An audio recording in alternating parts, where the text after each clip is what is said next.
पंढरपूरमध्ये घडलेल्या घटनेनं महाराष्ट्रावर शोककळा पसरली आहे। एका विहिरीत पिकअप पडल्यानं 14 जणांचा मृत्यू झाल्याची प्राथमिक माहिती आहे। पंढरपूर तालुक्यातील म्हसवड पंढरपूर महामार्गावर तांदूळवाडी गावाजवळ पिकअप गाडी विहिरीत पडून मोठा अपघात झाला। या अपघातात 14 जणांचा मृत्यू झाला असून सर्वजण पंढरपूर तालुक्यातील रांजणे गावचे असल्याचं समजतंय।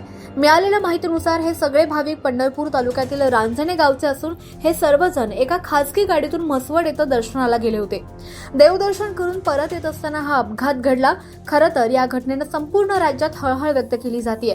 या घटनेची माहिती मिळताच पोलीस, वैद्यकीय अधिकारी, बचाव कार्य पथक त्या ठिकाणी पोहोचलं असून वाहन बाहेर काढण्याचं काम सुरू आहे। विहिरीला कुठलीही संरक्षण भिंत नाही। हा अपघात ज्या ठिकाणी झाला ती विहीर रस्त्याच्या अगदी 20 ते 25 फुटावर आहे। या विहिरीला कुठलीही संरक्षण भिंत नसल्यानं गाडी थेट विहिरीत गेली।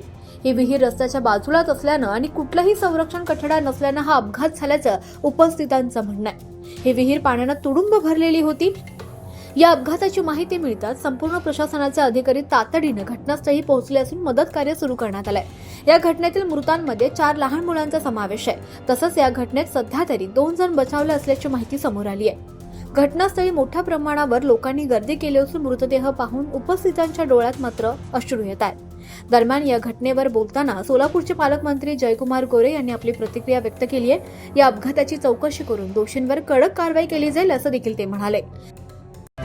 आपण पाहत आहात तेज तुफान न्यूज, न्यायिक व निर्भीड बातम्यांचे सर्वांचे आवडते नेटवर्क।